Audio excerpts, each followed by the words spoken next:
requires a shift in mindset, a shift in perspective, to instead show up and look a lot more like a teacher, a consultant, a subject matter expert, a trusted advisor, perhaps even a thought leader when it comes to anything and everything related to who that buyer persona is, what their biggest goals are, what their biggest challenges are, and inserting yourself into their professional development, their learning and development process, and doing it in such a way that's so valuable that they want to bring their coworkers with them.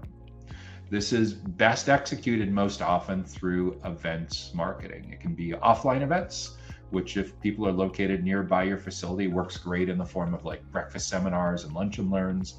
And you don't need a lot of budget. You don't even need a lot of space to do this. If you have a conference room that comfortably sits 15 people, you're off to the races. Just take segment by segment, and each week or twice a month, or at the minimum, at least once a month, invite all of the CTOs of mid-market manufacturing companies in your areas to come in to learn about best practices for mid-market manufacturing IT executives to think about when it comes to picking the right digital infrastructure provider. And you'd have like your CTO as the featured speaker, and they would give some really good educational content value, talking for 30 or 40 minutes. Before that, there's a little bit of informal networking and some breakfast or lunch. Your internal or external subject matter expert, whoever's the featured speaker for that, answers questions for 10 or 15 minutes. Then you take everyone around your facility on a tour and lather, rinse, and repeat. You're nearly guaranteed when you do that over and over again at a level where you're sharing generous, helpful information that can help them with their career, you will build great leads. You will build great sales opportunities.